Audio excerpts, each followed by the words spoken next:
Eskerrik asko, benetan ohorea da, hemen egotea, gutaz gogoratzea, eta 20 minutu horiek betetzeko, horien barruan hitz egiteko, gauza asko daude esateko, baina itzulpen gintza administrazioa, iragana, etorkizuna. Batez ere, etorkizunaz hitz egingo dut, oraingo abiapuntutik aurrera begira. Eta lehenengo, egoera orokorrak aipatuko ditut, edo orokortasunean gertatzen diren gauza txikiak. Kontu txikiak, txikitasunean askotan egoten da egia. Bata, izena eta izana. Izenak ez dakar beti izana.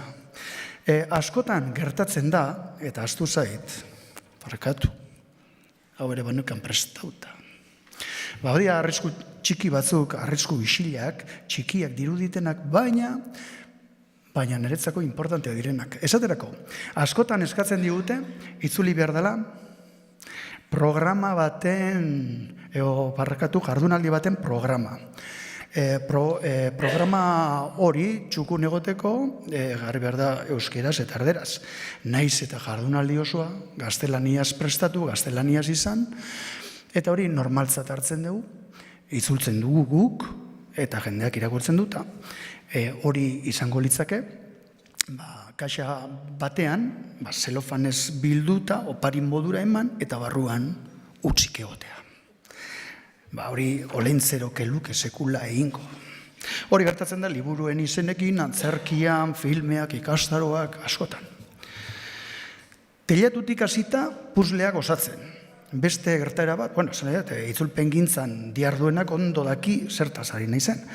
Beste gertasun txiki bat, informatika arloan, etorri da persona bat, bezero bat, eta eskatu digu erabiltzailearentzako eskuliburua itzuli behar dela. Baina, oraindik aplikazioa bera ez dago euskaraz. Eta nola itzuliko dugu, oraindik sortu ez den zerbait. Baina gero itzuliko dugu. Nola asmatuko dugu, ze tekla, nola izendatuko dan gauza bakoitza. Gero gainera, batzuetan, etortzen da zatika itzultzera. Zati bat, orain, urrengoan beste bat, itzultzaile batek itzultzen du bat, bestea.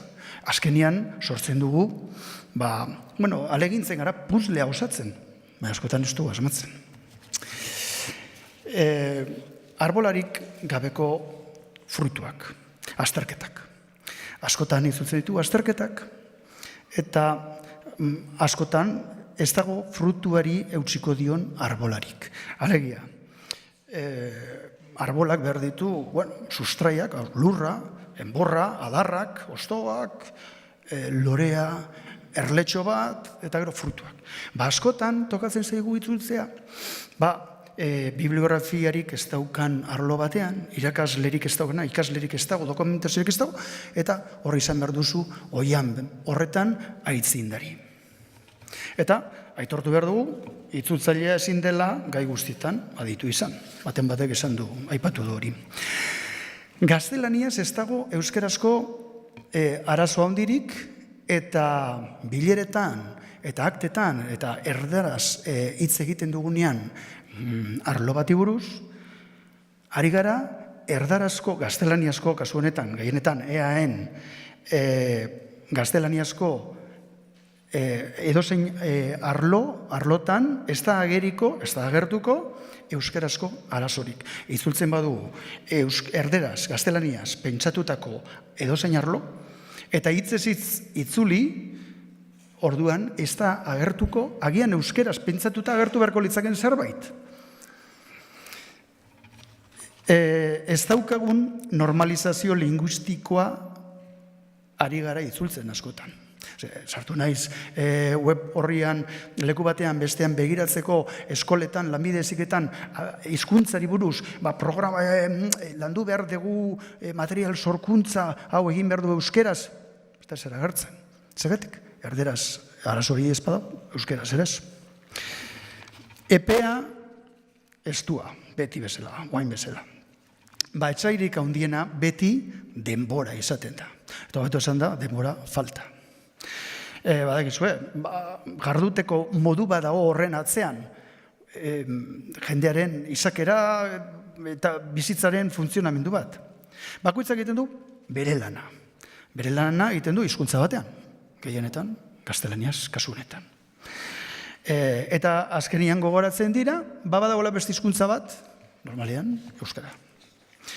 Haurdunaldiaren ondoren umea jaio da, eta jaiotza eta erregistroaren arteko denbora, horixe da euskarazko anai arreba bikia sortzeko denbora.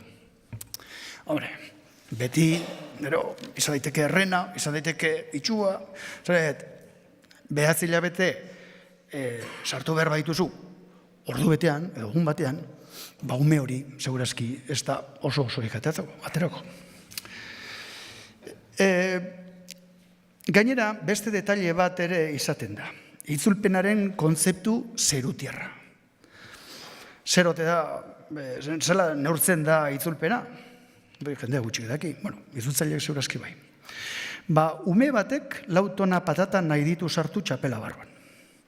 Exekutiboak ordu erdian nahi du iritsi autoz Gasteiztik Parisera. Eta jauregi ederra erosiko duan 8 euroan. Horrelako fantasiak gertatzen dira egunero gure lanbidean. Baina benetan, zein da itzulpen gintzaren neurria? Hitzko purua orduko, eguneko, itzulpondioa? Zenbat tona itzulpondio itzul daitezke gaubetik goizera? Bezeroak beti dauka arrazoi, enpresetan, segurazki bai, ordaindu ezkero. Gurean, administrazioan, behiratu beharko genduke. Horrek, kalitatean eragin zuzena dauka. Ez du guztien kalitatea zaintzen. Itzulpen prozesua bete behar da. Azkenean, itzulpen industriala darabilgu. Eta denborak dauka lehentasuna. Ez dago bereizketarik. Denak dauka usain bera. Nabardurak, xetasunak, erregistroak ez ditugu ondo bereizten. Artisautza lana galdu egin da. Ari naiz, orokorrean itzulpen gintzaz. Oraindik naiz iritsi gurera. Hor dago, itzulpen egokia betetzeko, kontuan hartu beharko lirateken arlo batzuk. Testuaren aurrekariak, testu ingurua, lotutako beste dokumentu batzuk, bibliografia, terminologia, glosaria prestatu, itzulpen proiektua, memorietan, idaba, daukagun guk, zuen Elena, testuaren hartzailea, helburua, kontuan hartu egilearekin harremanetan jarri, zalantzak argitu. Gauza asko behar dira. Ondo itzuli nahi bada. Izo, ez zaitezte larritu, harin pasatu naiz. Izoren forma, ematen dugu zu artifiziala direla. Baina, hor ikusten dena da, 47 lagun garela, 3 arloburu itzulpen gintzan, 27 itzultzaile, 3 zuzentzaile, 3 interprete, terminologia arloan, 3 teknikari eta arloburu bat, hor beste bat agertu da, hori nire akatsa da, 5 administrari, informatikari bat eta zerbitzuburu bat. Eta gero, aipatu behar dira, 5 enpresa, eta 5 enpresa horiek dituzte 11 lan sorta. Eta, horiek gero ikusiko dugu, horiek ere egiten dute lan pixkat. Horretaz, esango dut, orain dela 6 urte, 2012 urtean, aldaketa handi bat egin zala Eusko Jaurlaritzan. Izon, lehen, 20 lagun ginen, eta, halako baten egin zan, ekarri zituzten, sailetan zeuden itzultzaile guztiak, 14 bat, eta haunditu zen, izo, eta orain, 47 hori gara. 20tik, 47. Ze ondo, lan berbera, lehenko lan bera egiteko horren beste jende, hobeto, baina lan kopuru ere igoa intzan, eta ez proporzio berean. Ez da, ematen dugu hemen errebindikatzen ari nintzela. Baina, gero etorriko da. Aldaketa honek izan zituen eragin honak eta eragin txarrak. Eragin honak, itzultzaileen arteko kohesioain estuagoa da. irizpidetan, terminologian, Jaurlaritzako itzulpen eskaerak ere ikuspegi orokor batekin ikusten da, zer errepikatzen dan, zer eskatzen dan Jaurlaritzan, horretako balio izan du, benetan. Kontratuak eta hornitzaileen lana, gutxienez hori ere badakigu zer dan, edo zer hobetu behar dan, lehen sakabanatuta zegoen dana. Eragintxarrak, espezializazioa itzultzaileak zeukan, arlo horretako espezializazioa galdu egin da neurri batean, zuzeneko harreman hori, bezeroekin, bezeroak ezautzea, jakitea bakoitzak zer eskatzen duen, hori ere galdu da, orain impersonala da, aplikazio baten bitartez eskatzen da, eta normalkutzako teknikariekin ere lehen itzultzaileak sailetan harreman zuzena zeukaten, eta gainera polivalenteak ziren, danetarik egiten zutelako, itzulpenaren inguruko, zea guztiak, pausu guztiak eta urrats guztiak betetzen zituzten. Gaur egun, ondo definituta dago, bakoitza zer dan, edo, behintzat nahiko, lehen baino beto. Beraz, izon, uste besteren badakaten hemen, bai. Hau da lehen esan dizu dana, ahaztu egiten zait pasatzea, baina, ez dakit honek lagunduko izuen, baina, lehen esan deten gauza bera, eta, ez zaitezte larritu. Orduan, hori da lan tipologia, zer egiten dan izon. Bi zeregin ditugu nagusiki. Bat izango litzake normalizazioan eragitea, eta hor ere badira beste bi arlo, bata itzuli, bai, baina oinarrizko testuak lagungarri izango direnak beste batzuk lan egin dezaten, euskeraz lan egin dezaten, lan tresnak prestatu, era horretako lana. Eta itzulpen lana ere bai, baina itzulpen lana, alegia, itzulpen lana eta arloa jorratu edo horretan lagundu besteei. Eta gero badaukagu beste arlo bat, eta da, Jaurlaritzako funtzionarioak solaskideen bitartez eskatzen diguten guztia, itzultzea. Gitxi gora bera izango litzake tailerreko lana eta laborategiko lana. Buzo urdina, bata txuria, holako zozer. Biak batera, baina esango nuke, aspaldi honetan, buzo urdinak, bestea, bata txuria, estaltzen duela. Gaiak edo zeintzuk diren zeheratako testuak Euskal Herriko Agintaritzaren aldizkaria, boeko lege mailako xedapenak, lege aurre proiektuak, EAEkoak, azterketak, eta gero, hezkuntza kurrikulunak, informatika aplikazioak lehen esan dagoak, eta gainerako guztiak, bezeroek eskatzen diguten guztiak. Esan daiteke, bestia, txikikeria, ondia, txostenak. Esan bezala, hori dana, etortzen zaigu, aplikazio baten bitartez, eta gero, zorionez, baditugu beste tresna batzuk ere bai. Oli tresnak izeneko horiek, ordenagailuz lagundutako itzulpen tresnak, horiei esker, eta gero itzulpen memoriak egiten dugun guztiak gordetzen dugu memorietan, eta administrazioan gauza askotan errepikatzen denez, zorionez horrek laguntzen digu, eta agertzen zaigu, itzuli zuen honek edo besteak, edo antzeko zerbait, eta makinak, tresnak laguntzen digu horretan. Glosarioak ere bai, esaten digu hitzau bai, bestea ez, gero idaba, datu base bat, itzulpen automatikoa, ez du erabiltzen, baina, badirudi, ate joka dagoela, eta beste hizkuntza batzuetan lortu dena, laster lortuko dela, euskeraz ere bai. Alegia, tresna hauekin batera, izango dugu, itzulpen automatikoa ere bai. Beldurra, nik uste lagundu ingo digula, gauza batzuetan, behintzat.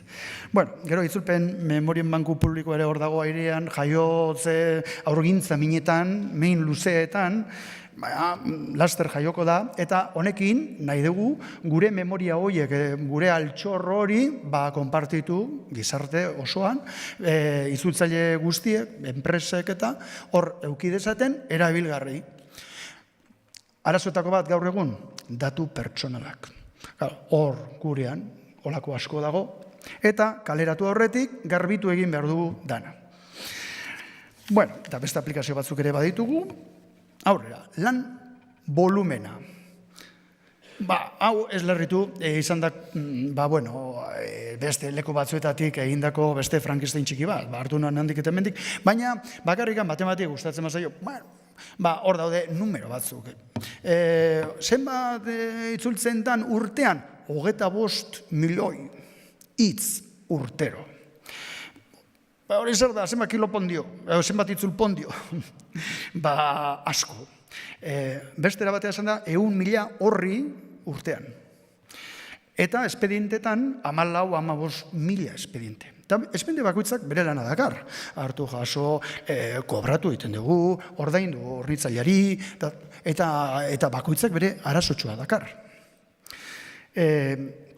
Milaka espediente horietatik esan behar da, eta igual, urrengoarekin, errazago ikusiko dugu, honetarako prestatu nuan, goiko 2-6 bolatxo hoiek EHA-koak dira, alegia Euskal Herriko agintaritzaren aldizkarikoak, eta 4 hori hoiek euskeraz eta erderaz datozenak dira. Administrazioan egiten da lana euskeraz eta erderaz. Zan behar da, testu txikiak direla, errepikakorrak, ereduetan oinarritutakoak, baina, bera kopuruan, espediente kopuruetan, zenba diren. Gero, beko multzoan ikusten ditugu 3-4 kolore. Beko aldekoak, aldebateko 4 hoiek eta 2 urdinska hoiek, eta EHako argitxo hori ere beraz, badira batzuk, 2, 4, 6, 7, hoiek dira, danak, 1000 hitzetik berakoak. Alegia, 4 horritik horri baino gutxiago dakaten lanak. Eta gainera, 2 bolatxo dira horri batekoak, eta beste 2 horrikoak. Alegia, asko eta asko dira txikiak. Horrek esan nahi deu, garrantzirik ez dakala? Ez. Erastuntxo bat izan daiteke urrezkoa. Egongo da, topatu egin behar da, hor tartean. Eta gure prozedura gainera, hor, erortzen da, etortzen da, oso zaila da, oraindik ez dugu esmatu, identifikatzen, maremak horretan, zer dan, alegintzen gara egunero, baina gertatu daiteke, gero kritikatzen dan hori. Alegia, ez diogula ematen, agian, testu honi edo besteri, dagokion berezitasuna edo aparteko zea hori. 2 minutu falta zaizkit? Parkatu. A ber, orduan, kontua da, prentzan eta agertzen dela, itzulpen gintzak dirua eskatzen dagoela. Esaten dute, zenbat diru gastatu da itzulpen gintzan eta esatezu, gastatzen da dirua. Eta erderaz berriz, gaztelaniaz, zenbat gastatzen da? 0 euro. Hau da marka. Funtzionarioak euren lana egiten dute, eta euren lanaren barruan baldin badago ez da kontuan hartzen. Baina egiten dugu lana aztertu, dokumentazio irakurri legelariak, adituak, teknikariak ibiltzen dia gora eta bera, gau eta egun gaztelania batua egiten egunero, adosten, uztartzen, batzen. 0 euroren truke. Eta dugutik garara esan detenian, zer dan? Euskara guk dugu, gu gara euskaldunok. Euskara dugu, gara euskara dunak berriz, eduna hitza, du. Eta nik uste mentalidade horretatik pasatu behar degula beste batera eta euskara garela. Euskara garela, euskanaz ari garen bitartean. Eta bestela, izan gitezke, gaztelania, frantsesa, inglesa, o txinera. Baina, euskara, ez gara, nik kursillo bat egin nuan, eta ez betiko, ez, euskara zerabiltzen zuen, neurrian. Eta dugun hori guztia, badaukagu, baditugu baliabideak, hori dana erabili behar dugu izan gaitezen. Alegia, pasatu behar dugu, itzulpen gintzatik testu gintzara. Itzuli behar dugu euskerara, bueltatu behar dugu.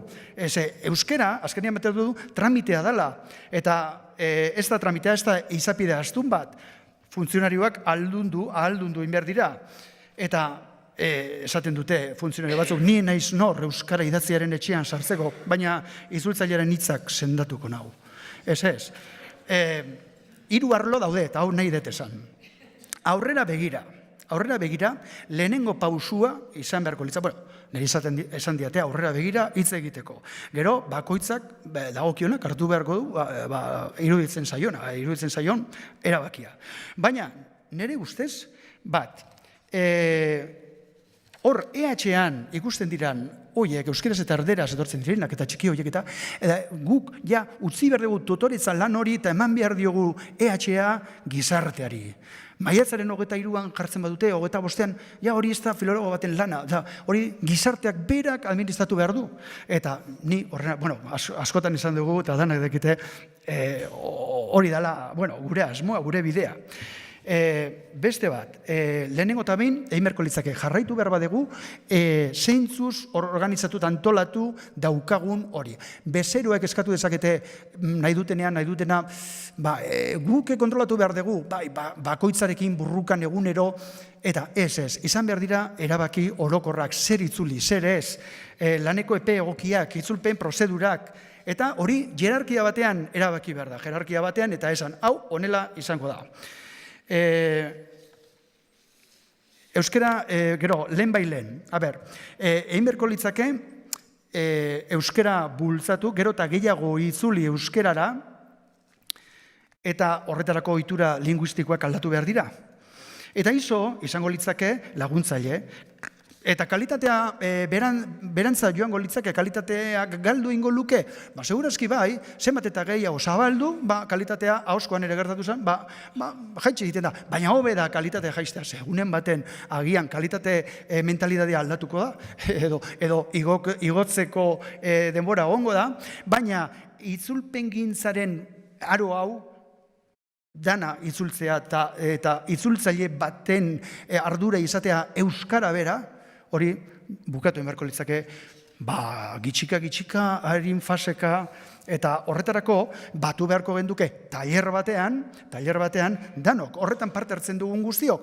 Eta ez da izo bakarrik, ibapen bertan badago normalkuntzako teknikariak idaz lagunak funtzionarioei laguntzeko euskeraz egin dezaten, eta gero hezkuntza sailean ere badago beste atal bat oso garrantzitsua eta HPS-koak, zer esanik ez, bai agintean, bai normalkuntzako teknikarietan, eta hau izaten detenian pasatu behar dela gure lana gizarteratu egin behar dela, ez dut esan nahi, izotik kanpora atera ulanik gabe behatzeko. Ez, izotik kanpora ez, da beste aldean normalkuntzako teknikari bat itzultzaile bihurtzen badegu, ez dugu ezer aurreratu. Ez da urrengo katebegiak itzultzea, edo bestela beste batek itzultzea, ez da itzultzea baizik eta sortzea. Eta ja, elkarlana horretarako oso harina abagune ederra da, asko eta asko ja jubilatzekotan gaude. Etorriko dira belaunaldi berriak, eta horiek oso euskaldun duta daude, oso ohituta olako gauzetan, eta erakutzi behar zaie zein dan bidea. Ez dezade pentsatu oraingo egoera dela perpetuatu behar dana.